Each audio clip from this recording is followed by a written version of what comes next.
Well, good morning if you are in California, or good afternoon if you are in Louisiana or New York City or Nantucket, Massachusetts.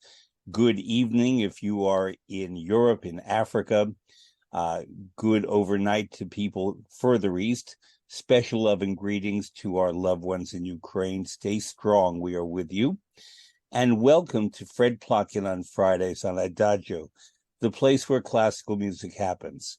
As you know, Adagio is a video and audio streaming platform dedicated to supporting artists and to making classical music and opera available to fans all around the world.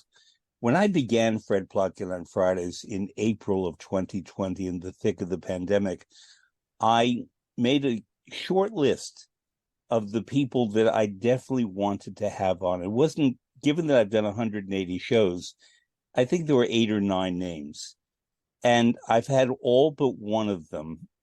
And the one that I have not yet had, but who joins me today, is the composer Jake Heggie, of whom I think the world. So therefore, listeners will have to understand that this is not unbiased. It's very biased, in that I think he's a marvelous composer and a great person, and someone who has made a significant contribution to opera. When people say to me there are no good modern operas, I bring up many composers, but frankly, the first one I bring up is Jake Heggie. And when people say there are no good operas that will last for the future, there are. And the first opera I always bring up is Jake's opera, Dead Man Walking. And today is September 22nd, which means in a few days, on September 26th, the Metropolitan Opera will open its new season with a new production of Jake's opera, Dead Man Walking. So, Jake, congratulations for that. Thank you, Fred. It was supposed to have come earlier, but because of the pandemic, theaters all around the world, including the Met, had to cancel or postpone many productions.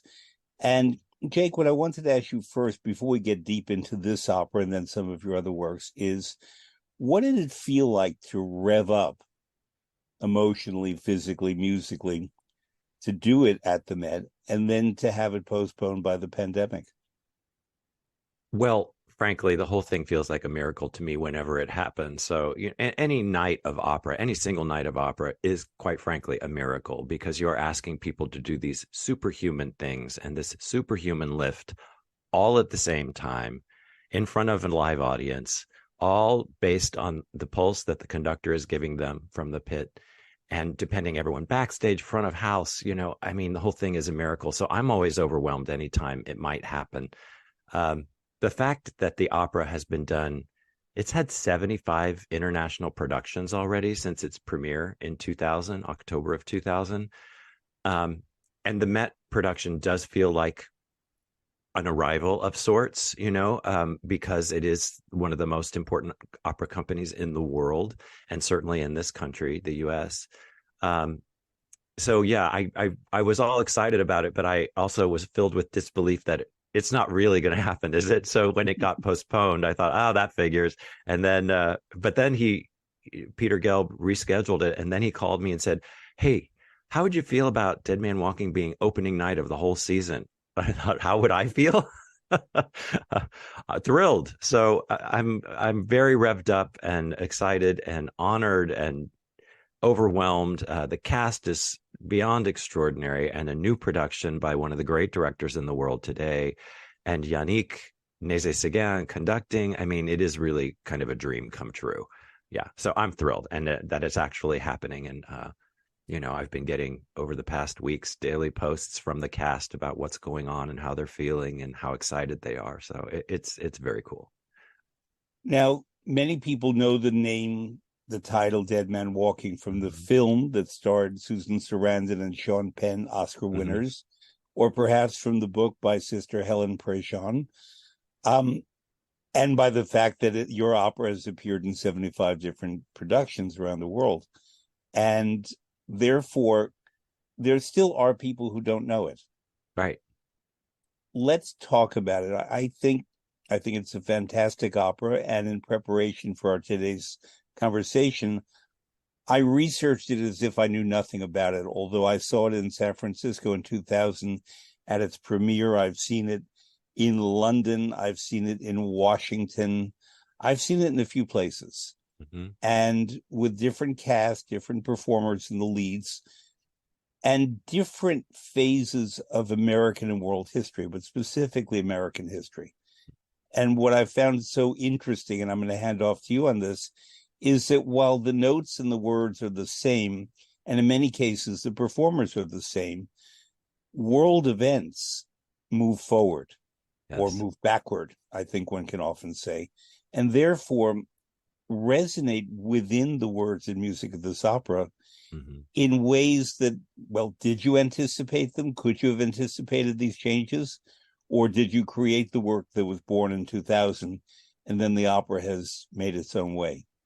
Well, that's a very big question. Terrence McNally, the great late American playwright, was the one who had the idea for Dead Man Walking, and he proposed it to me in 1997 when we were looking for a subject for this opera that would premiere in San Francisco in 2000.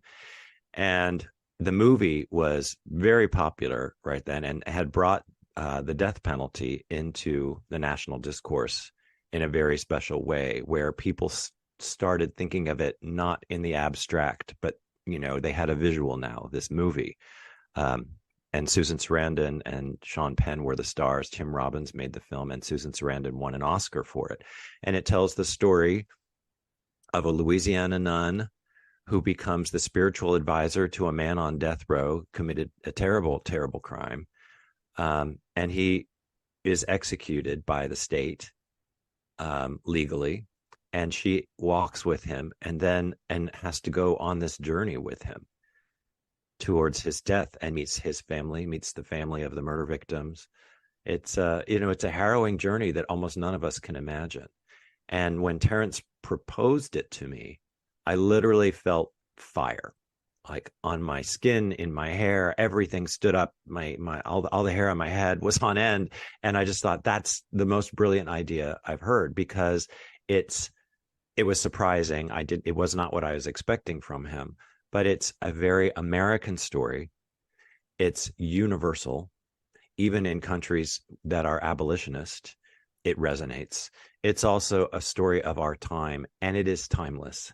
People have always gone on this journey. There have always been arguments about crime and punishment, about vengeance or forgiveness, about where and when there is a possibility of redemption.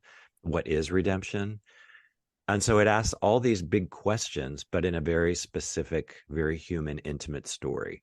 I've always said that one of the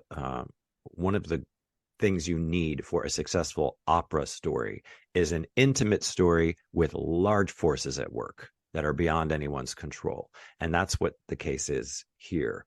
And some people refer to Dead Man Walking as the death penalty opera, but there actually isn't an argument about the death penalty in it. The death penalty is the backdrop that raises the stakes to life and death at every single turn. And the minute he said it, I just knew it was the right idea. And he agreed that it was the project he wanted to spend years of his life on. The general director at the opera, who had been hoping for a comic opera for the millennium, when we told him Dead Man Walking, his eyes got very wide. He gasped. This was Lotfi Mansouri. But then he shook his head and he went, "That is a brilliant idea. I'm all in."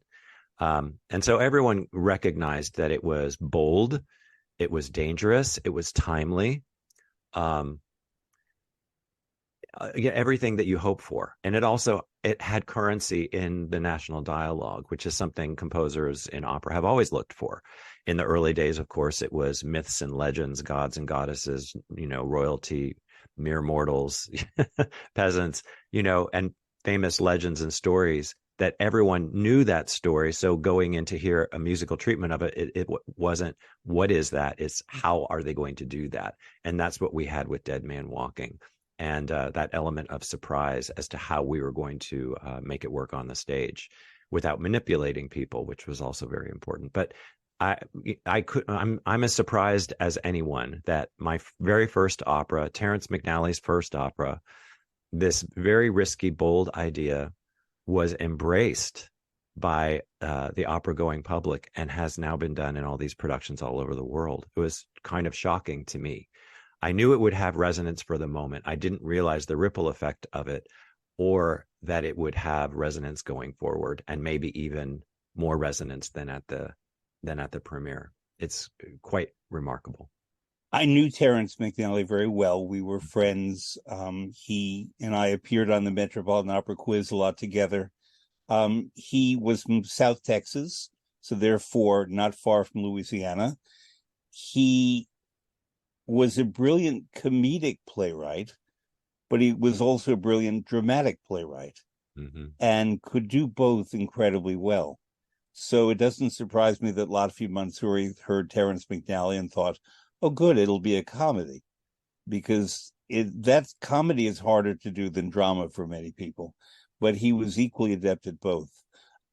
He died from complications of COVID. He was one of my friends. I keep a list of people who died from COVID, and he was among the first.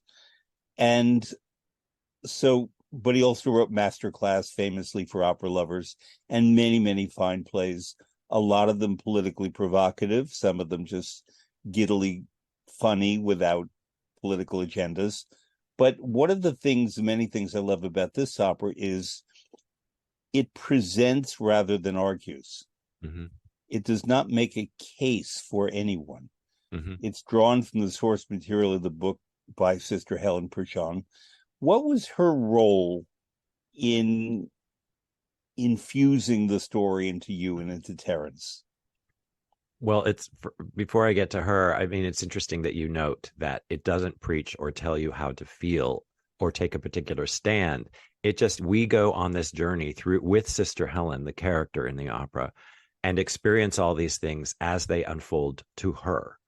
And it's a journey that we all take together. And it was very important to us, first of all, to take something out of the abstract and put it on stage, but also not tell people you're wrong for feeling this way, you're right for feeling this way. Just tell a good story and let people come to it and open up a dialogue and a conversation where there might not have been one, which is the magic of the arts and the community of the opera house, where you don't know how the person sitting next to you feels about things, or how they voted, or where their loyalties lie, and yet you go to the opera, you experience this human drama, and now there's a basis for a conversation or a dialogue where there might not have been before.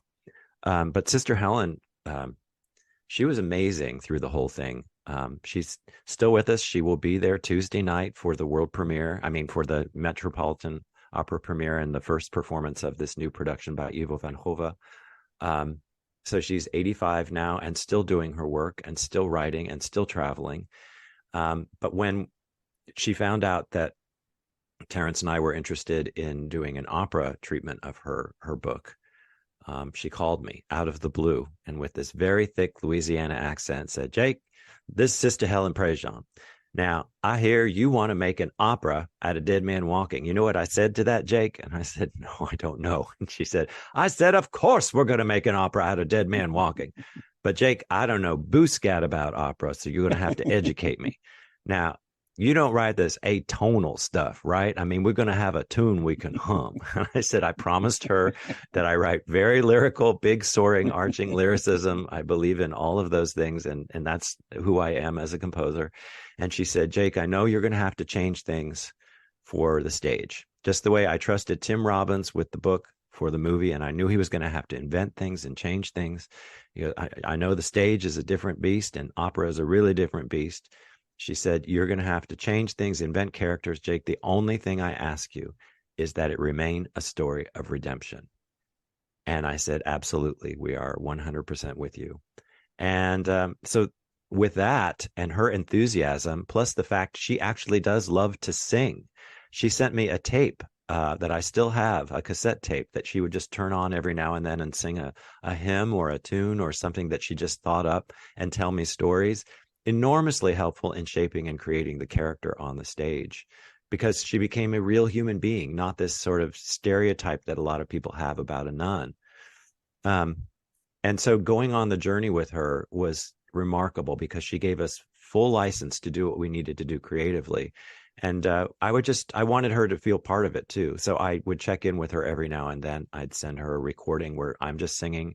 I was very excited when I found the sextet in Act One, where the parents start singing "You Don't Know What It's Like," and it's the four parents of the murder victims and the killer Joseph's, his mother, and Sister Helen in the middle, and being pulled by all this grief from these parents, and it emerged into a great big sextet that I felt like we found the heart and soul of the opera, and I quickly recorded it and sent her a tape. That was back in the days when you had to mail things or FedEx them, and wait for someone to get them.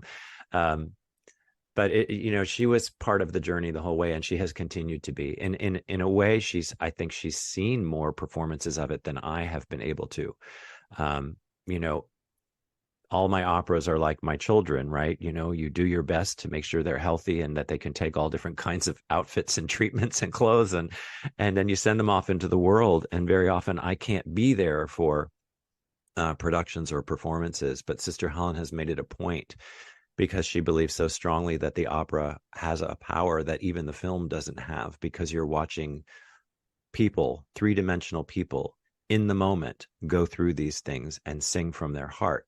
And that combination of drama, music, and being present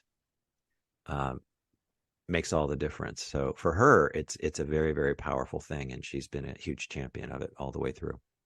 For many opera goers in America, not necessarily Americans, but people who go to the opera here, in the 21st century, the two great celebrities that we tended to meet and talk to and be in awe of were Justice Ruth Bader Ginsburg and Sister Helen Prejean. Yeah. Both of whom I met in opera settings. Yeah. And, one wanted to talk to them and one did talk to them, and they knew that they tended to find a friendly, receptive audience there. But Justice Ginsburg, who I did speak with on a couple of occasions, obviously saw opera and a lot of issues in opera about justice, about crime and punishment, about inevitability, about what Verdi called La Forza del Destino, the force of destiny. Do you know if the two of them ever conversed and what they might have spoken about, or did you talk to Ruth Bader Ginsburg and get her input on the opera?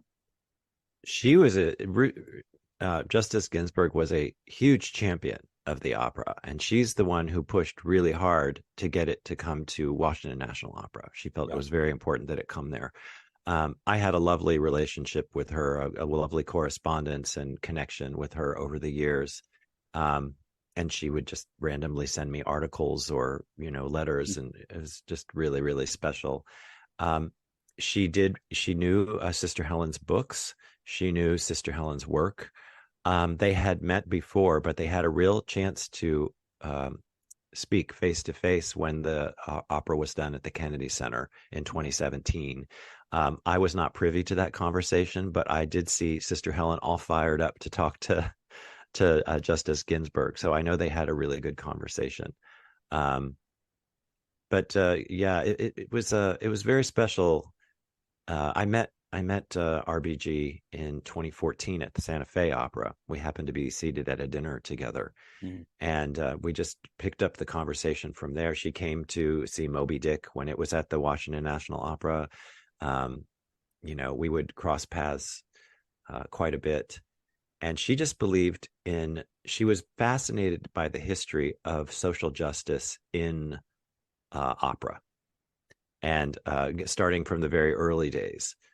Because if you look at them, pretty much every opera that makes it through, stands the test of time, has something to do with social justice in some way. I mean, we're talking the Handel operas about gods and goddesses and mere mortals. You look at Semele, it has a lot to do with social justice and inequality.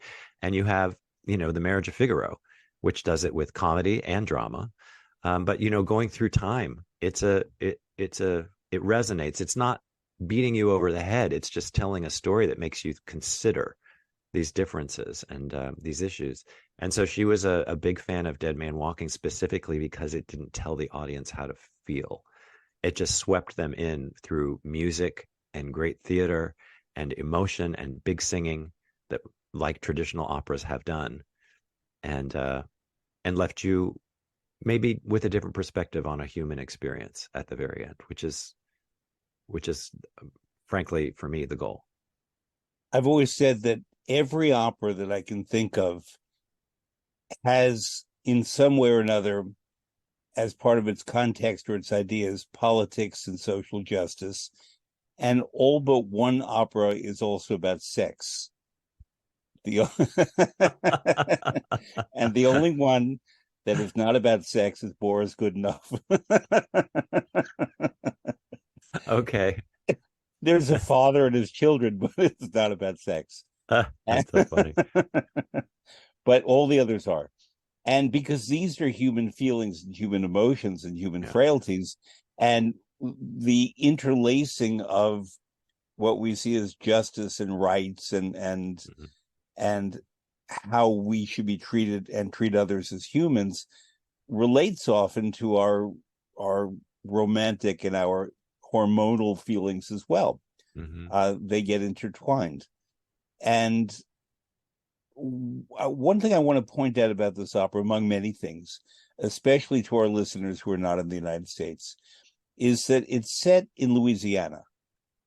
And Louisiana is a southern state, obviously. It's a state that has great beauty, fantastic cuisine, extraordinary music, but also some of the worst racism and some of the worst pollution and environmental destruction and desecration. And it's a state that has this remarkable beauty and waterways and so on. But nonetheless, when you are treated awfully in Louisiana by conditions, it's really an awful treatment. Louisiana is also particular because, unlike every other state in the South, it has a significant Catholic presence. And that's because of its origins as being part of France. New Orleans, Nouvelle Orleans, Baton Rouge, these places are all Metairie, are all places that have French roots and were institutions of the Catholic Church were created there. And therefore, to have a nun, a Catholic nun, who prays with a convicted killer, who I assume is Catholic. I've never asked you or anyone that, but Joseph de Rocher, I don't know if he was a Catholic. It never comes up in the opera, actually. But he does have Yes. a French name, which Yes. would sooner lead us to thinking he might be Catholic. But I've always found that very particular about Louisiana in studying our diverse and fascinating country is that it is quite the Catholic state. And there are not that many states in America that are as Catholic. Mm-hmm. Maybe Rhode Island, maybe to some degree Massachusetts, and there's a presence in New York. But it's very particular there. Mm. And I guess California has a large Catholic population. It has a large population of everything. But therefore, I always see this opera also in that setting, that Angola prison, where he is imprisoned and being held for execution, is notoriously, not just because of him, notoriously one of the most brutal prisons in the United States and has been forever. And so when Sister Helen goes to Angola prison from New Orleans, she's entering really a hellhole that where brutality and cruelty and inhumanity has been practiced. So when she enters those walls, those bars, she's entering not just, quote, a regular prison, but one with a notorious history of cruelty and abuse, especially to Black prisoners, but frankly to all. And so when I see productions of it and I take people, I try to tell them about that background. If they don't know about Angola prison, that they have a sense of that. Did you visit Angola prison? Did Terrence? We were both invited. In fact, I was invited not only to go to Angola to see it, but also to go to the execution chamber and experience that. And I declined. And I'll tell you why. I need to depend on my imagination. Sometimes if I see things like this, or it becomes too real for me. I had to trust what I read in Sister Helen's book, what she told me personally about the journey and what it was like, and also Terence's libretto. And part of my job as a composer is to really respond to that libretto rather than bring a lot of outside influence to it. Just really listen to what he was putting on the page and respond and empathize with all the characters. I certainly saw documentaries. I read about it. And I heard about it first, from Sister Helen herself. But to go there and experience it, I think would have probably shut me down. I'm maybe a little too sensitive a person, and things like that can overwhelm me. And all of a sudden, I would be writing only about that rather than the story that we needed to tell. And so the influence is there based on the things that I had read and seen and heard. But no, I had never actually been there, though I was invited. I am intentionally not telling details of the story. And because I want people to go see it at the Met, ideally, if they're in New York. Yeah. But it will also have a worldwide HD broadcast on October 21st. Mm-hmm. And that's another means for people elsewhere to see the opera. So therefore, I mean, you can mention details if you wish. I'm just not, because part of what I love in this work and in all great operas is the unfolding of the story through music, and in this case, a wonderful libretto. But the word that you have used is, number one, Sister Helen's journey, but also walking with Joseph de Rocher. Yeah. And I think walking is the perfect word, because, there are people who go on spiritual quests, the Camino in northern Spain, how walking leads to a certain kind of emotional or spiritual awakening that even in the face of impending disaster, negativity, death, that nonetheless that walk, that journey unto itself is something very important. What I do want to mention, and you can mention anything you wish in the story, is the wonderful character, the very complex character of Mrs. Patrick de Rocher, in other words, the mother of Joseph de Rocher, the convicted killer. Did you meet her? Did Terence meet her?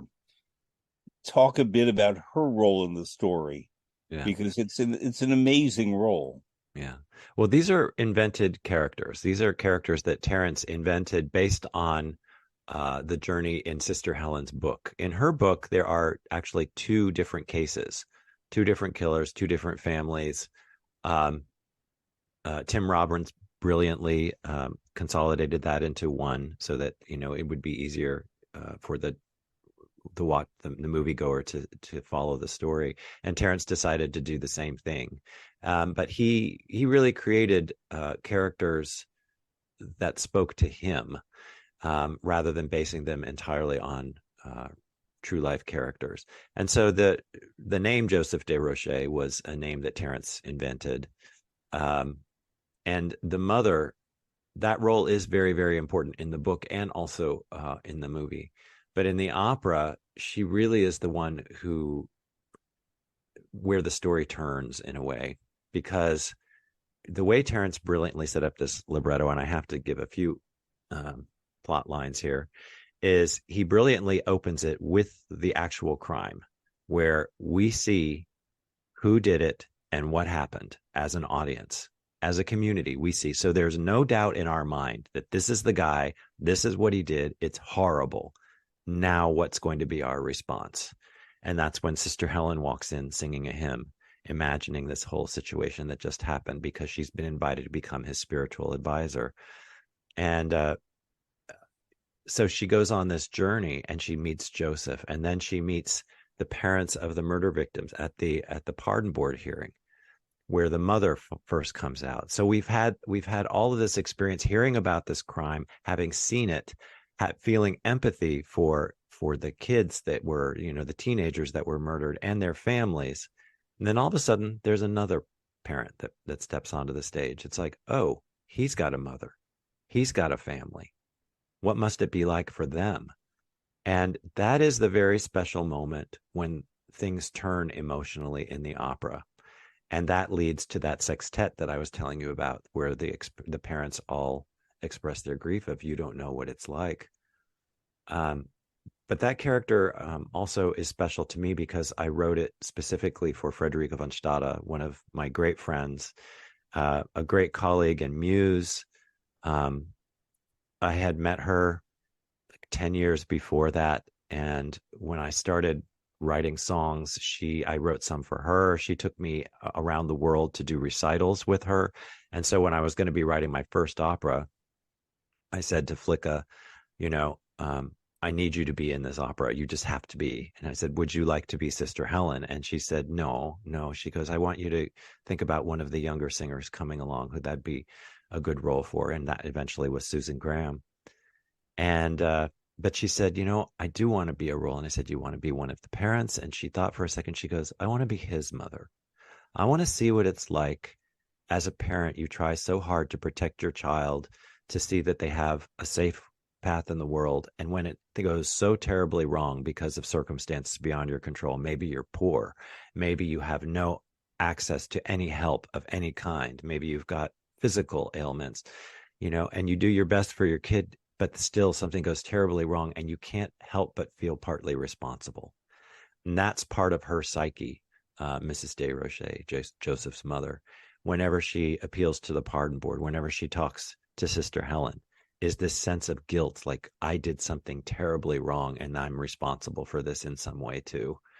And so that lends to a very special character in the opera, different from any other character. And Terence gives her a few highlighted scenes. It's only about 20 minutes of music total out of the whole opera, but it hits everyone very hard, and it's something that you remember and carry with you. Well, But Turandot only has 20 minutes of music, so she's in good company. but what music? Yeah. Right? Jake, I don't know if you remember where you and I met. Do you? No, tell me. Okay. Um, I had worked at the Metropolitan Opera for years and worked with Frederica von Stade with Flicka and adored her as everyone did. And you and she and I and a few other artists were on a ship in which a large portion of the population was supporting an initiative called, I believe, Classical Classical Action. action. Oh, it Yeah. was on that cruise. And it was on a Okay. cruise Through the in Baltic. Scandinavia. Yeah. Yeah. And I knew of you. I'd never met you. And I asked Flicka, could I have an introduction?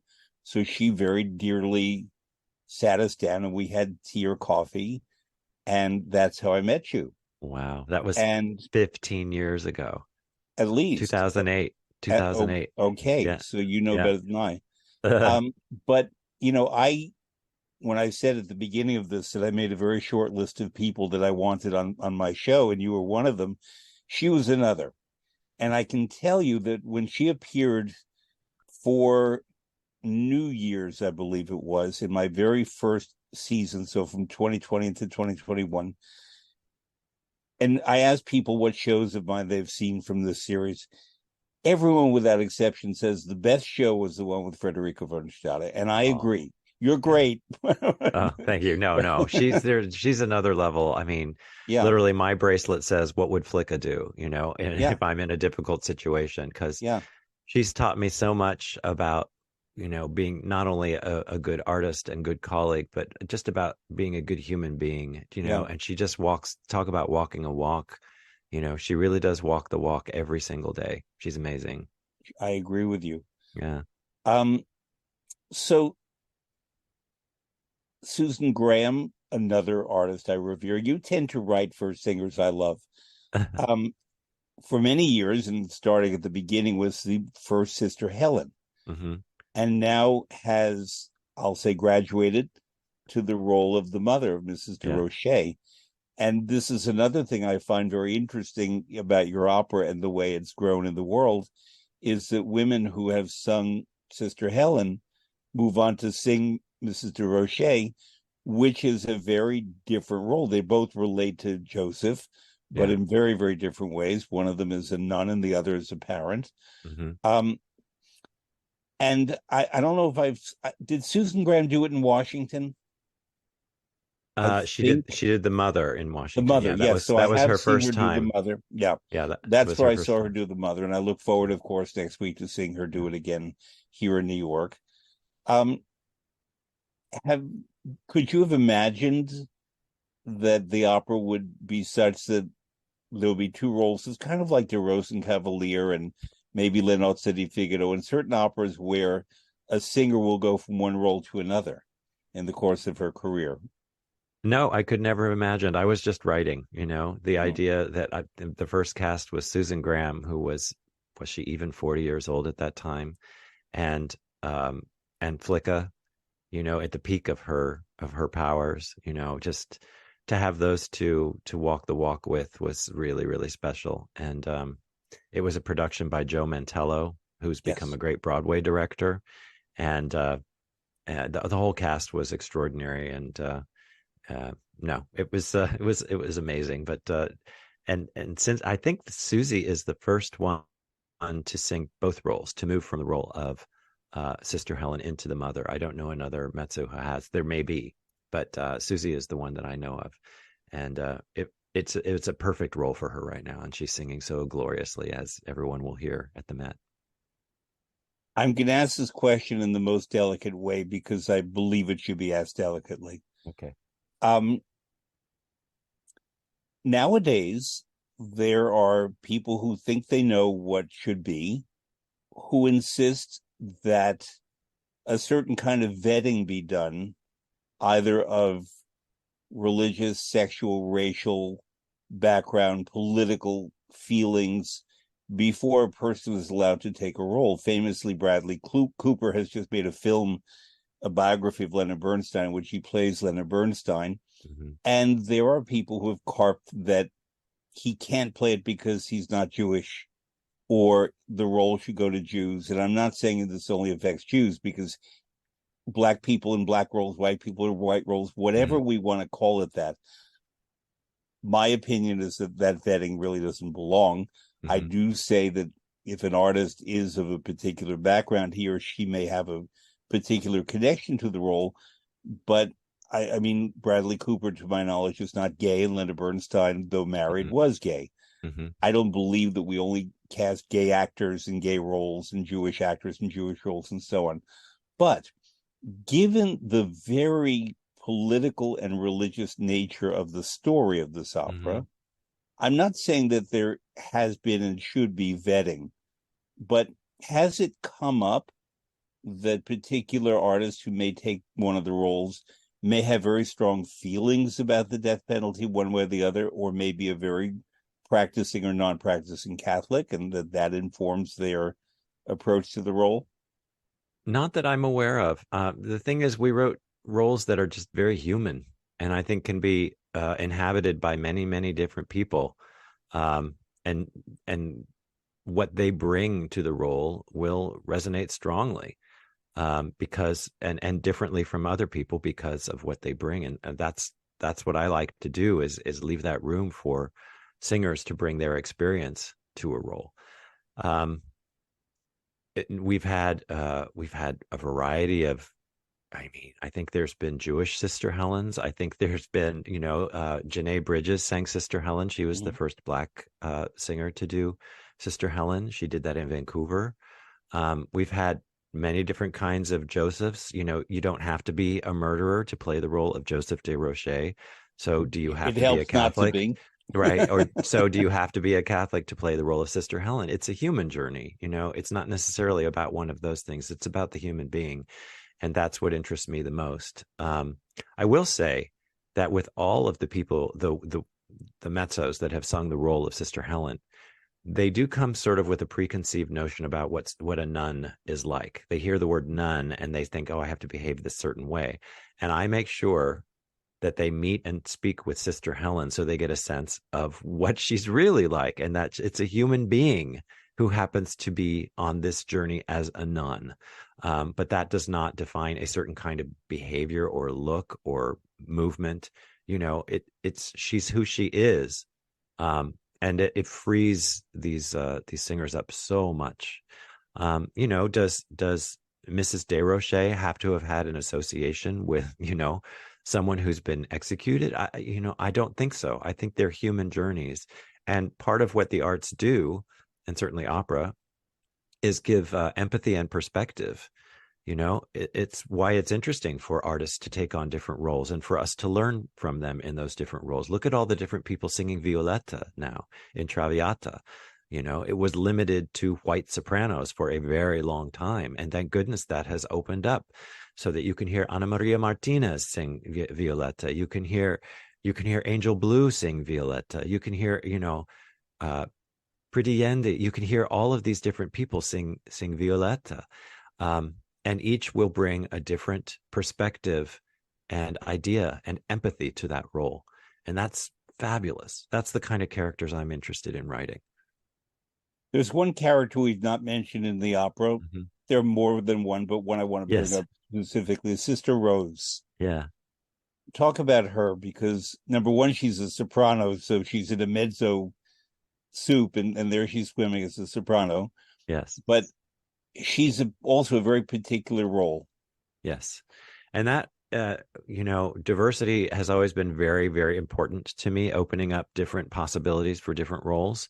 And so we thought of the role of Sister Rose as specifically for a Black soprano early on, because otherwise there would have been, I know how companies back then were casting. They weren't even thinking of casting people of different colors in these roles.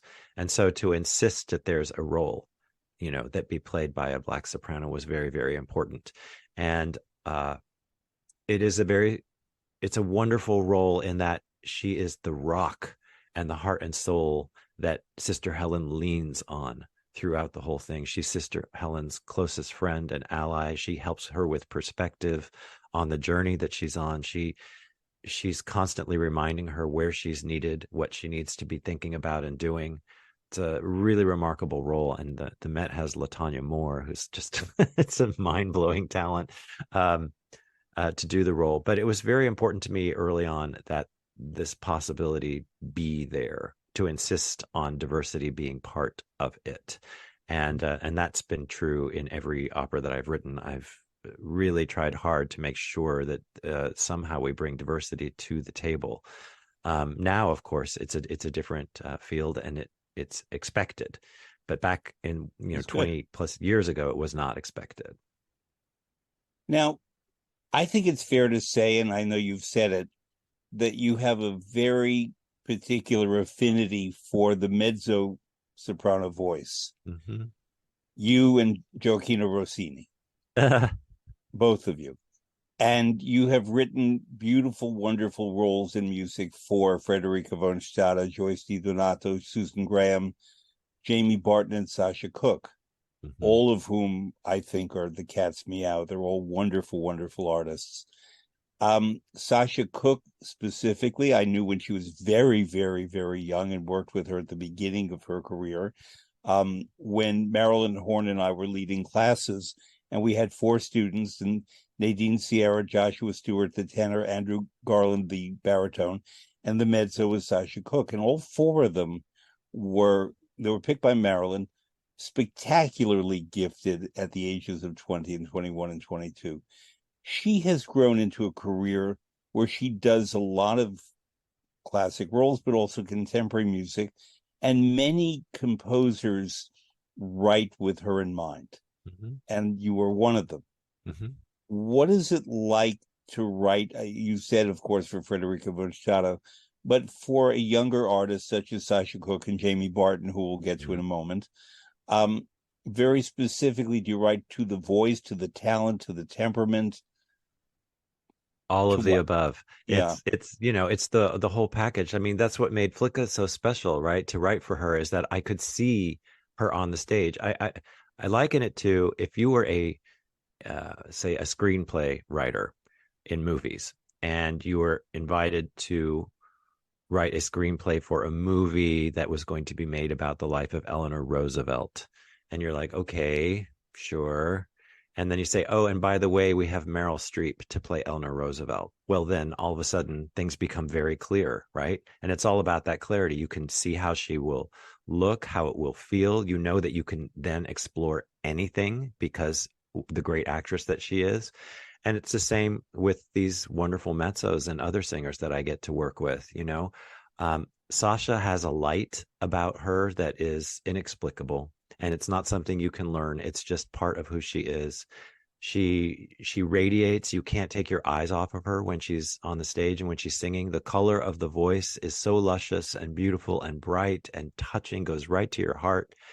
Very different from Flicka, and yet not that different in the sense that they both are these luminous artists. And so knowing I'm writing for those people makes it possible to explore, because then I know I can do anything. So when I was writing, and by the way, I hope someone eventually catches on that Sasha Cook would be a great Sister Helen in Dead Man Walking. Like, she'd be Yes. amazing. She hasn't done it yet. Yes. Yeah. Um, but when I was writing this piece for her, intonations, songs for from the violins of hope, it just, of course, it had to be her. We were thinking of a singer for this piece that was about this amazing collection of instruments that have been, that were owned by Jews during the Holocaust and played by them, and then their families have had them restored.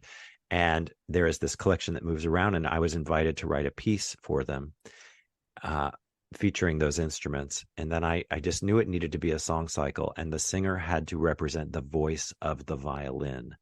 And I thought, it has to be Sasha. It just perfect. There was no other singer that I could think of, and she agreed to it, and it was just joy beginning to end to write for her. And we're great friends, and we spend a lot of time. But knowing who I'm writing for is everything. So being in love with the story, being on fire with it, because I know, like with an opera, it's going to take years of my life. With a song cycle, depending on the size of it, it's a year to 2 year commitment. But knowing who I'm writing for, so that I can hear them doing it, I can see them, they're with me every single moment that I'm conceiving and putting things onto the page, is really everything. Because any commission is like a big, vast canvas that's completely blank, and so you have to sort of rein it in and bring it into focus. And everything is about clarity, clarity, clarity. Because if it's just gray, that's not going to resonate with anyone. But once you have clarity of, this is the shape of it, this is the size of it, these are the people involved in it, these are their journeys, this is why these voices, that's all clarity. And then I know how to write that piece. So, but Sasha is indeed a very, very special artist. And so too is Jamie Barton, who Yes. I've done a lot of stuff with. And in addition to all her remarkable talents, she's a great deal of fun. Not to say Yes. the others are not, but No, she's they all fun. are. But Jamie is a lot of fun, which is a terrific thing to experience. Yes. But Jamie can do comedy, but Jamie can also do great drama and tragedy and so on. Yes. And talk about creating stuff for her and what you've created for her. Yeah. I mean, I did. It started with we met when she was a young artist at Houston Grand Opera. She was one of the three ladies in Magic Flute, and Flicka and I happened to be there because we were in rehearsals for Three Decembers, the premiere of Three Decembers, and we went backstage, and our friend was introducing us, and the door opened, and there was Jamie, and we all just screamed out loud, and we all burst into laughter, and we've just been fast friends ever since. And you can see the whole thing, and and then I had the opportunity to write for her just a few years later in 2015. I did a piece for her with for mezzo, cello, and piano called "The Work at Hand," based on some poetry by a friend of mine who had just recently died of colon cancer at age 50, and that was orchestrated for the Pittsburgh Symphony, and it's a really powerful piece that has soaring lines and great drama and depth, but also great lightness and luminosity. And Jamie was perfect for that. And then it was the opportunity to write a full opera for her, which is coming up October 20th is the world premiere of my 10th opera called Intelligence, which I co-conceived with Jawole Zoller, who was the head of Urban Bush Women, who's our director and choreographer, and Gene Shear, the librettist that I've worked with for many years. and Jamie has one of the three big starring roles in it. Elizabeth Van Lew, a woman living in Richmond in the mid 1800s who came from a slave owning family, but is a secret abolitionist and is running a spy ring to get secrets up to the North. Amazing story about powerful, heroic women who were using their brains and their invisibility to make a huge difference. Hugely courageous women who have inspired me my whole life. And so to find a story very not dissimilar from remember when Hidden Figures came out, Mm-hmm. and I was so inspired Let's by that briefly story. tell that story. These were three African American women Yeah. who worked for NASA in the early days of the space program when the white male conformist majority were not solving the basic problems and rocket Mm-hmm. ships were going down and the math didn't work out. And there was a Mm-hmm. brilliant young African American woman from West Virginia, I forget her name, who basically could sit down and do the math. Is it Katherine Johnson? I think. Katherine Yeah. Johnson, yes. Yeah. And it was thanks to them and the other two women in different Yeah. ways that basically many breakthroughs happened, Yeah. but at the same time they had to deal not just with racism but sexism, Mm-hmm. and they had to run great distances to the only available restroom Mm-hmm. for women, not because they were black but because they were women, Mm-hmm. because there were no black men around anyways. That was not a Right. question about racial segregation in restrooms, awful that that was and is, but it's because they were women that they were Mm-hmm. marginalized. Yeah. And Black women saved the space program, you know? yeah. And we don't know that story, and that is outrageous. And I felt the same way when I heard this story that is the basis for the opera Intelligence about Mary Jane Bowser and Elizabeth Van Lew. A docent at the Smithsonian is the one who told me this story. And fortunately, Jamie Barton is doing it, and so is Janai Brugger and Janae Bridges. We have all the Wow. JBs.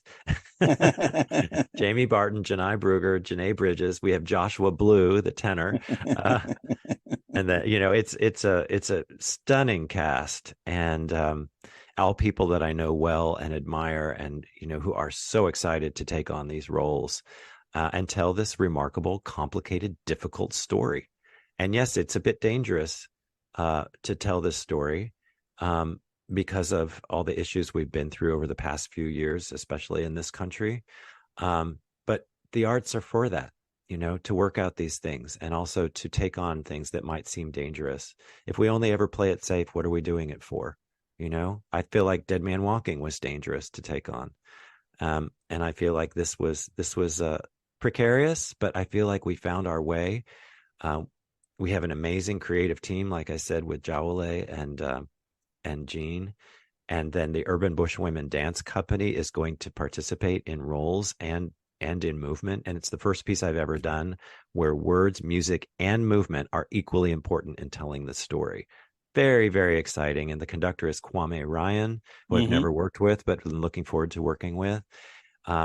And it's so rich to be in the room creatively with all these wonderful, brilliant people, each bringing perspective and having the difficult conversations and wading through all of that. And that, it can be complicated and difficult, but it's exciting and it's what we need to do, and we need to inspire the audience to have those conversations. And I've, there are three landmark works in my career that changed my perspective and the way I think about writing music. One was Dead Man Walking. The second was 10 years later was Moby Dick. And the third is Intelligence. And I feel like I'm a different composer now than I was before. Well, I've been holding Moby Dick to the side. It's the whale in the room. It's different from a lot of your other operas, Mm-hmm. and I love it. It's another Thank you. opera I've seen. I saw it in Dallas. I saw it in Mm-hmm. San Francisco. I think in San Diego. Mm-hmm. I've seen different places. But I'm still going to hold that to the side and go to Great Scott first, Oh my which goodness. I traveled to Dallas for the premiere for, Mm-hmm. because by then I loved your work more and knew you a bit and loved the cast. That Yeah. was an all-star cast in a Yes, way. it was very starry. Eileen Perez, Joyce Yeah. DiDonato, Flicka von Stade, Anthony Roth Costanzo. It was pretty Yeah. amazing. Michael Mays. Yeah, Mike, who's in intelligence as well. Is he? Um, Good. yes, yeah, Yeah. And he's played Joseph DeRoche in different productions. yeah. And Nathan Um, Gunn was in the original cast. Nathan Gunn, yes. Yeah, just an astounding cast. It It was really great. was an all-star cast. Yeah, amazing. And good for Dallas for doing that. Talk it I would call this a comedy. Is Yes. that And correct? like you Yeah. said, there's nothing harder. There is nothing harder. And Terrence and I, we were doing this without a net because there's no story that's the foundation for Great Scott. Hmm. He came up with the whole premise, which is that a struggling opera company is producing for a diva who started there and has had a career all over the world is producing a 200-year-old opera that was never produced, that the diva discovered, Arden Scott, um, on the same night that the local team is in the Super Bowl in town. So it's the whole thing of sports and arts, this pull between the two. And I have to say, it was very challenging to write. It was a lot of fun because I got to dip my toe into the bel canto waters and become a bel canto composer, because there is an opera within the opera. Um, and really explore all the amazing things these singers can do with their voices, and explore the comedy of Terrence McNally. We did some rewrites for the second productions in San Diego, and then we were still planning to go further with rewrites because Terrence kind of overwrote plot lines, and there were too many storylines going on, too many little subplots going on, and the stakes weren't not really clear for the lead character right from the beginning. So it was there was work to do. Unfortunately, Terrence is now gone, but his widower Tom Curdy, who's a wonderful Broadway producer and great friend, he is keen at some point to find the right director slash dramaturg to keep working on the piece Good. and maybe help find its final incarnation. But it was great fun to put it on the stage, and the audience, in the house, there were so many laugh out loud moments. Yeah. There's a DVD that you can feel, and there's a recording, and you can hear the laughter for some of the stuff that was going on stage. It's a really remarkable piece. Never done anything like that either. Um, you reminded me of something. The last time I was in Dallas, which, I'm a New Yorker, and people say that Dallas and Atlanta, New York have rivalries about who gets the Olympics and culture and so on. Dallas does a great job on culture and building Mhm. opera houses and theaters and so on. Yeah. We'll get to Moby Dick in a minute.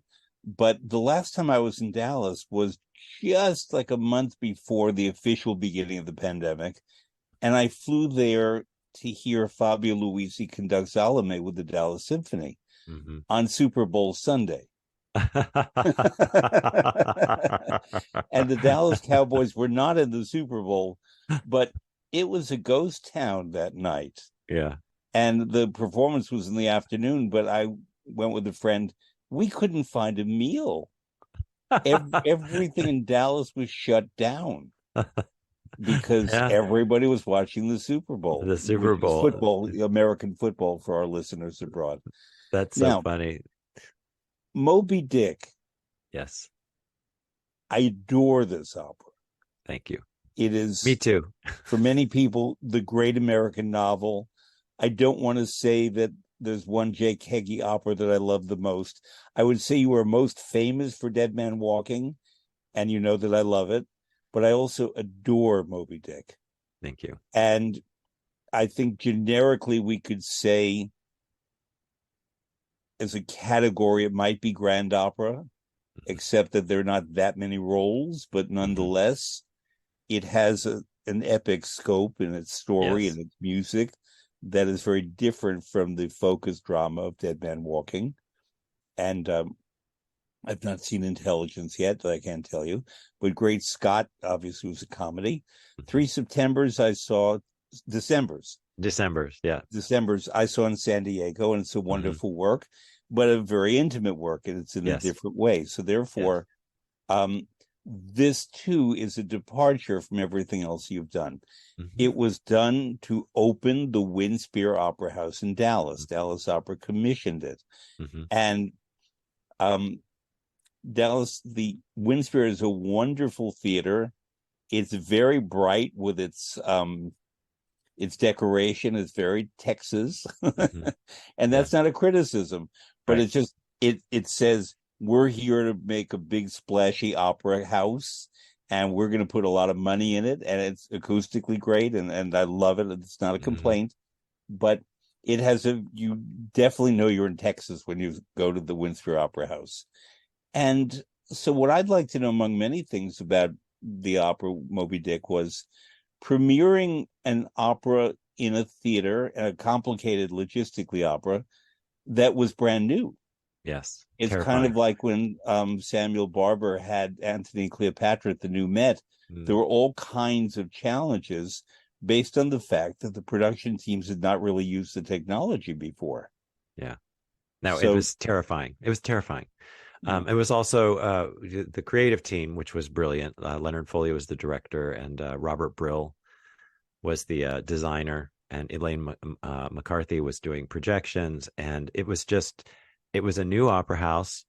We weren't the first production. They had initially suggested that Moby Dick open the entire opera house in season. And I said, please don't do that to me. A brand new opera house, they're going to take some time to work out kinks and figure out how certain things go. So they moved it to late in the season, thank goodness.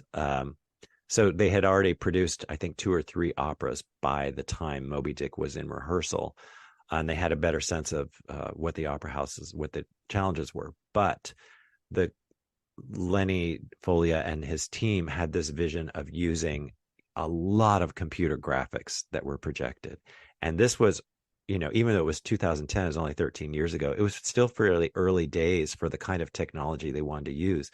So they had to take, like, of the box seats, the entire middle box to create the projector and the unit uh, and the cooling unit that would keep it. They had to build walls around it because these machines were so loud back then, and they would overheat. So you had to have constant cooling going on. So, it was eliminating a very prime place in the opera house to make it happen. But it was terrifying from day one till opening night. And I'll tell you a really funny story. Um, 2 funny stories that have to do with Gene Shear, who wrote the libretto. First was, we had been working for years to get it just right. Finally, we felt like it was in good shape, and we were about to go to rehearsal the very, very first day. And Gene said to me, in what we called the car of truth, where we could say anything just between us, he said, "Jake, I'm so proud of the work we've done. I love our opera. I think it's so powerful. I wish we didn't have to do it with people."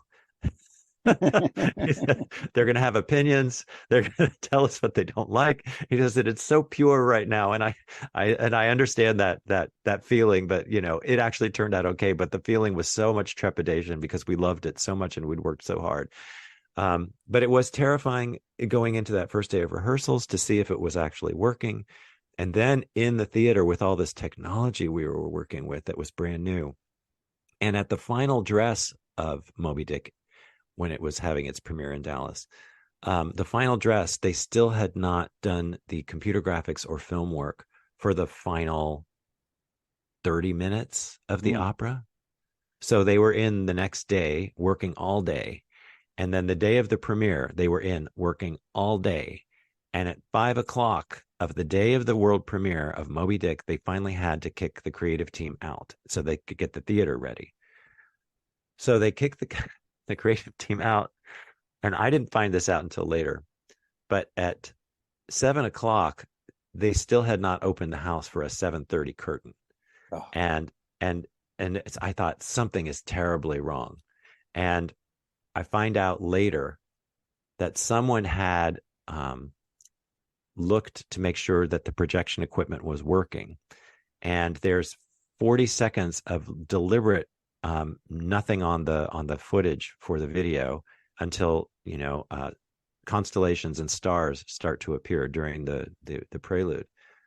Well, that person didn't realize that, and so they thought the machine was not working because there was 40 seconds of nothing happening. So they hit reset on the machine. And on that machine at that time, reset could mean it would take 30 minutes or it could take 6 hours. You didn't know. And so it wasn't until around 7 o'clock that night that they finally knew that the machine was going to work. And so they finally opened the doors at about 7:10 for the 7:30 world premiere. And It went magnificently. I mean, it could not have gone better for a first incarnation of that piece. We then did rewrites and other things, but for the first night, I mean, it was overwhelming after all that terror and all that. And Jean leaned over to me afterwards and said, "Now, was that so hard?"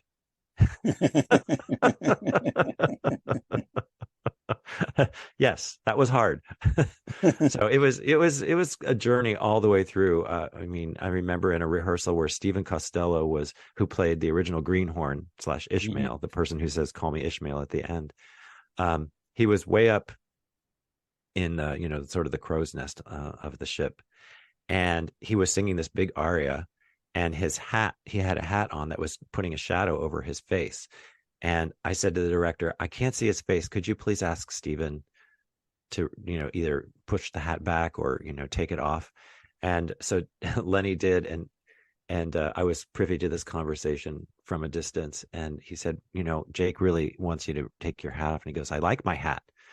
And says, "Well, Jake doesn't ask for much. So if you could," and he said, "Stop right there. Jake doesn't ask for much. Do you see where I'm singing this? Have you seen the score? Have you seen what I've had to learn? Jake doesn't ask for much." But that's what we do in opera, right? We raise the bar. This opera, there's so much in it that I'm just crazy about. Number one, Moby Dick, for people, especially abroad who don't know it, is in so many ways a reflection of American character. And it's from about 1850, this opera. And Herman Melville had a rough life. He had put out to sea from 1841 to 1844 on a whaling vessel, and he really absorbed the color and the flavor. But he also read Shakespeare and Milton and all the great writers before him, and worked in their philosophies and their attitudes. He read the Greek philosophers and so on. And all of that is in the book, but he doesn't hit you over the head with it. But the individual pursuits, the individual journeys, let's call them, of each of the characters in the book, there are more in the book than there are in the opera, are very tangled and complicated and psychological and masochistic, I would say, in a couple of ways, in a couple of cases. We have a narrator, but he's also a character who is Ishmael, but in your opera's Greenhorn. When I first read the book, and I've gone back to it repeatedly throughout the years because one can and should, among the many things that jumped out to me about that book is that it reflected a certain kind of diversity about America that was not really acknowledged then, in that you had people of every race and background and religion on the ship, and the ship was, the Pequod, America. Yes. And put in the plainest terms, the whale was capitalism. And the whale was the pursuit of wealth and power at any expense, often plowing under the emotions and lives and feelings of the individuals who were on this journey on the ship together. You had a captain, Captain Ahab, with his own maniacal pursuits, his own craziness, and a peg leg and everything. And it's frankly very male. And all of your other operas, I wouldn't say are very female, but there are many more women characters and voices and so on. In this opera, correct me if I'm wrong, there's just one woman, and she plays a young boy. Yes. Beautifully, Talise Trevini. I saw her do it several times as Pip. What did you and Jean Shear feel that you could include? What did you cut away? It's kind of like, on these whaling ships, they would boil down the blubber of the whale right on the ship, and the smell would be horrible. You read accounts of, if you go to New England here, to New London and to Mystic and New Bedford and others, you read about life on these ships and the horrible smell even of that transformation of the whale blubber. But the whale blubber, especially sperm whales, was considered the most valuable, precious source of energy and would be used in wealthy and royal families. And the whale blubber that came from the northeastern part of the United States at that time was the most valuable commodity. It was American capitalism. It's kind of like what I think of this when I think of your opera, a bit like Wagner's Ring Cycle, that you have these dreamers and leaders and people who are oppressed, and they're all after the gold, except in this case, it's a whale and what the whale can contain. And I don't know if you all that crossed through your mind while you were doing this, but nonetheless, it is something that, as Walt Whitman said, embraces multitudes. About, it's not just a story of a crazy captain's pursuit of a whale. No. It you know, all of what you said. um, it was actually Terrence McNally's idea. He didn't wind up writing the libretto, but it was his idea to do an opera based on Moby Dick. And I remember being taken aback, like, how is that going to be possible? And I looked him in the eye and I saw this twinkle and the smile. And I said, he has an idea of how it can be done. So it can be done. And we were well into conversations when he had to withdraw for health reasons. And so I went over to Gene Shear, who I had just started working with. And Gene had to take on the project knowing that there were three things that we were going to keep, no matter what, was it 3 or 4? One was, never 4. One was the whole opera takes place on sea, at sea, because in the book, the first many chapters are on land. And so Terrence had the idea the whole thing takes place on the ship at sea. The second was that the character of Ahab, whom Melville gives the most poetic language to. If you look through that book, the most poetic language, the most beautiful language goes to Ahab, because he's not a villain. He's a tragic hero who's obsessed and, becomes crazy and knows it. That the character of Ahab would be a Helden tenor, and that the role of Pip would be a soprano in a pants role, and that the first line of the book would be the last line of the opera. The first line of the book famously is "Call me Ishmael," and then he recounts what happened to him.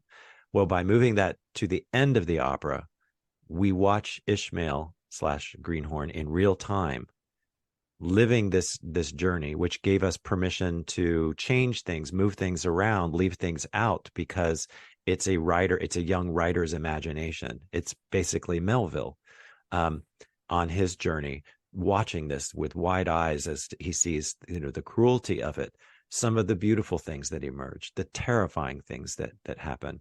And on this journey, and when he's the sole survivor at the very end, after the whole world has been destroyed, very Wagnerian, when the captain from another ship says, "Who are you, lad?" that he can say, "Call me Ishmael," and then he will be the person that will go on to write Moby Dick, where the first line of the book is "Call me Ishmael." So those were the concepts that Terrence left us so with, Ishmael which is is a Brunhilde, lot. in a way. Exactly.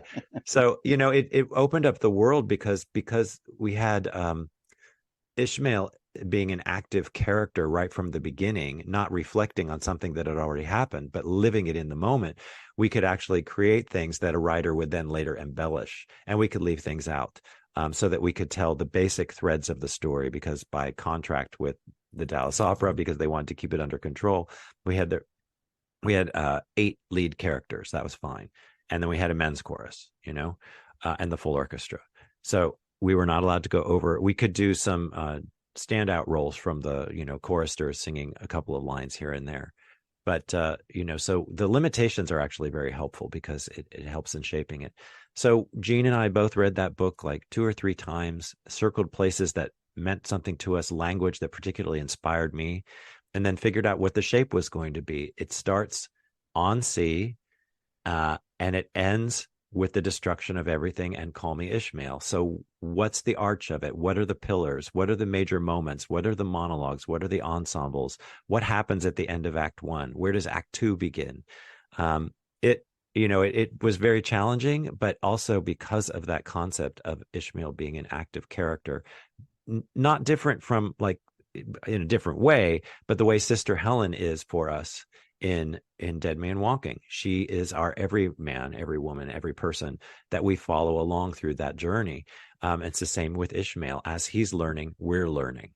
And so when the character of Ahab comes on very shortly into Act One, it's overwhelming and powerful. And he enters on a high A singing infinity, you know. Um, and he's walking on a peg leg. I mean, it's an incredibly demanding role. I mean, it's hard enough as a Helden tenor to sing a big role on two legs, but then you have to have a prosthetic and a strap and a crutch, and then walk on this set and walk. It's really, really amazing and demanding. But it was an And it was amazing the journey of wonderful Ben discovery. Hepner, Yeah, at the very beginning. who Yeah, was fantastic. And I saw yeah. Jay Hunter, what's Jane Morris, Hunter J. Hunter Morris? Morris. Yeah, Yeah, yeah. And the Met also. has already announced that it will do it in a future season. They haven't Oh, announced the good. cast, but they've announced that they're going to do Moby Dick at the Met in a Oh, future season. good. Yeah, very Terrific. exciting. Yeah. In thinking about that book and your opera, Hmm. um, because the book is so global and monumental in addition to being personal, Hmm. that I always think of Melville in that book as that he's the architect and Hmm. he did the outline, the bones for the Hmm. cathedral, but that many other people added to the cathedral, kind of like Hmm. in Orvieto in Italy. It took centuries to build the cathedral there, and we don't even know the architect in that Hmm. case. But Gaudí famously in Barcelona with the Hmm. Sagrada Familia, that certain works of art, basically someone makes the beginnings of them, but not the endings of them. Hmm. And Hmm. to me, more than just about any book that I can think of, I think that Moby Dick is that, Hmm. because there have been so many films of it, and radio plays, and Hmm. theater plays, and adaptations in one form or another. And I believe there have been other operatic treatments Hmm. and song cycles and so on. Um, so that I see your opera as a very important place in the construction of the cathedral, but I don't see it as being finished. Or call it a whale, Oh not a no. cathedral. It's like the great stories of in history. There will always be different ways to look at them and tell them and consider them and feel them. And what Melville created is so extraordinary. It's almost biblical in its scope and effect. You know, and it And brings not in appreciated in his time either. no, it was a big disaster in his Yeah. time. And actually, it was a meeting with Nathaniel Hawthorne, another great American writer, who that changed the course of how Melville was writing the opera. I mean, the writing the novel. But in his time, he had already had success with a couple of previous novels, adventure novels, Yeah. and so people were expecting that from him. And it was this big psychological epic with all these chapters. It was like a big jazz improvisation before there was jazz. I mean, it was so bold that people couldn't get their head around it. And so he died basically unknown and unappreciated. And it wasn't until the 20s, really, the 1920s, that 100 years ago, that the book was rediscovered and realized people realize it's the masterpiece it is. But yeah, it has far reaching waves and tides and ripples. And yeah, we'll continue exploring and discovering what's in that piece for ages to come. Um, was it hard for you and Gene Shear to cut it down to 8 characters and telescope certain stories in the book? Because there are the famous harpooneers in the book, and there are three Hmm. of them. Hmm. And one is a Native American, one is an African, and one is a Polynesian. Hmm. You kept the Polynesian. Hmm. But each each character could have his own narrative Hmm. straight through. Oh yeah, I mean it was terrifying and really challenging to figure out what we were gonna. When you're dealing with nothing but genius, it's harder to cut, you know. So there was big chunks and big through lines, but you can't tell that many stories on the stage. Mhm. And in an opera, it has to be, like I said with Dead Man, intimate story, large forces at work. And so the intimate story is what you have to decide on, and what that line is that people could actually follow and still feel the monumental impact of the book without. You can't put a book on the stage. You can't put a book on the screen. You have to rethink it and reinvent it. This is like what Sister Helen's conversation was with me early on. I know you're going to have to redo things, but you need to make it work for the stage. And we knew we were going to have to be drastic with Moby Dick, but we could still try to capture the spirit of it. And we could tell things with music and with some staging techniques that fill in blanks where Melville might have written a whole chapter about tying knots or the whiteness of the whale, and we could cover that very quickly in another way. And yeah, we would have to leave characters out, which was challenging, but they had to be the ones that were essential to this through line of the story, of the conflict between Ahab and first mate Starbuck, Mm-hmm. between Queequeg and Greenhorn, and then the other characters that are there to help support our knowing about those journeys and the fate of this ship and this crew. Yeah, it was very, very challenging, but it really worked well. I was very, very proud of how it came out. Yeah. So here's a question I've never asked a composer. Okay. Certainly a living composer. Have you asked the dead ones? I communicate with Hector Berlioz a lot. Okay, I see. Good to know. We have a special connection there. But in preparation for our conversation today, I went back and read reviews, not of Dead Man Walking, because I knew my feelings about that. But when Moby Dick came out, I didn't recall reading any reviews. So I went to a bunch of reviews, and I'm not going to ask you to comment on yay or nay, but many of the people who wrote reviews used other composers to try to explain what your music sounded like, or what they thought you were aspiring to. Is that annoying? No, it makes total sense to me. If you describing and writing about music is very, very challenging. And so to explain or express what you heard, of course, you're going to go to touchstones that people might recognize.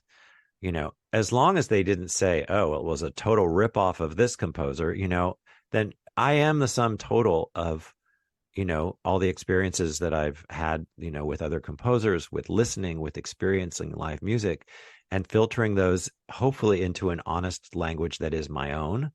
But of course I'm influenced by, Britten and Bernstein and Sondheim and Debussy and Poulenc and Mozart and Verdi and Puccini and Rossini, all of them are in there, as well as the pop stars that I grew up listening to, which probably explains a lot of my affinity for the mezzo voice. Barbra Streisand was huge for me when I was growing up. I didn't know about opera. I didn't know about opera singers. I knew about pop singers and musical theater singers.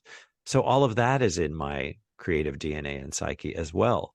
I've had people ask me. Barbra Streisand a mezzo? I've never given consideration to that. Well, if you look at the range where she sings, yeah, it's the mezzo range. Yeah, it could go very high, but it explored that whole range. Because I've heard Tina Turner and Cher described as contraltos. Yeah, that's fair. Yeah, but I also used to listen to like Linda Ronstadt, Joni Mitchell, which was more soprano-y. Right.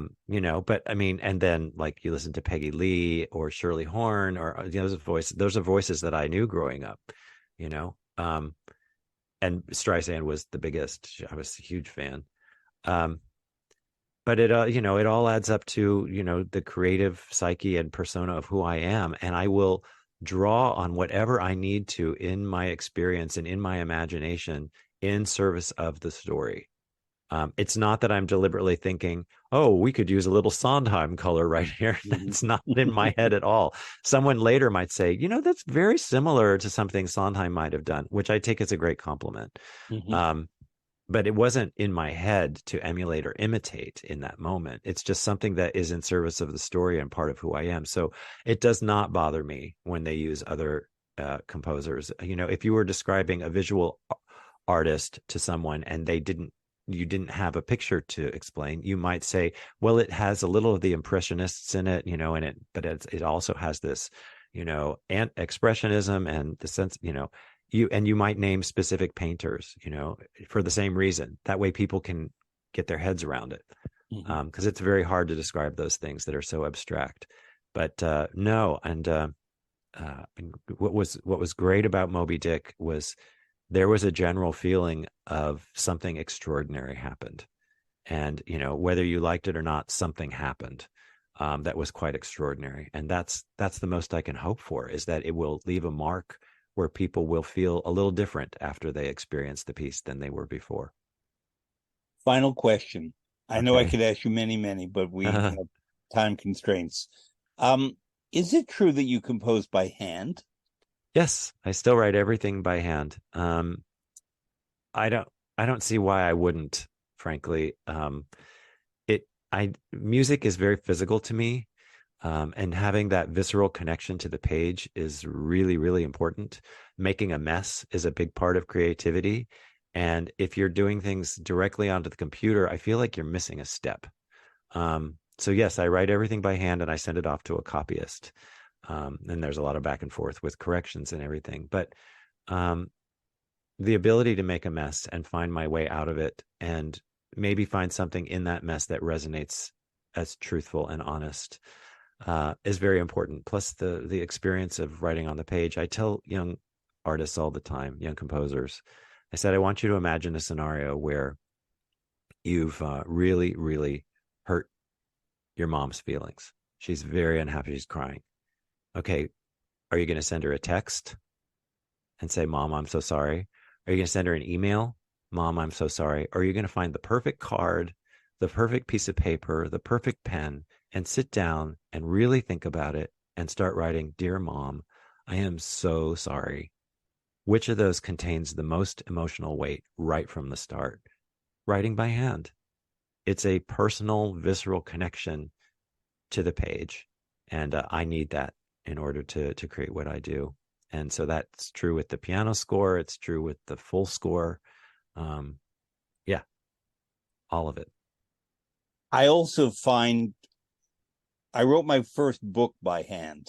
Uh-huh. I could have used my manual typewriter. I Yeah. had an electric, but I actually preferred using a manual. But I remember for my first book thinking that I wanted the experience of writing by hand because my thought process would move along at the pace of writing by hand. Mm-hmm. I now write books on computers, Mm-hmm. but trying to maintain the process of writing by hand. What I still do is I write out a lot of my book ahead of time by hand Mm-hmm. because on legal pads, because then that's where the thought happens, not Yeah. the final product. But by having to do it at that speed Mm-hmm. or lack of speed, the thoughts are more complete. Yeah. And also on the written page, I can do arrows and Make a connections and mess. find things that I didn't think about in my head that Yeah. appear to me on the page when I suddenly write them down. Yeah. So that I have notes for you. Um, the red line here, always what's outside the box is there, and Uh-huh. that's where the thoughts come that are the product of what's in the main part of the page. And so, yes, I get it, but I don't know many composers who do that. Well, And I do know some who start with sketching by hand and writing by mhm. hand. I know quite a few, and then go to the computer. But I think if you go to the computer right away with music, you are missing a step, an emotional step. And like you said, a pace that requires you to think differently and trace a line in a different way. So, So I'm going to conclude with a note that I just had not planned to mention, but it's outside the okay. red line All and in right. my scratchy scrawl. A quotation from Herman Melville. It is not down on any map. True places never are. Mm, I love that. yeah, I know. There's so much to take away from that book. Yeah.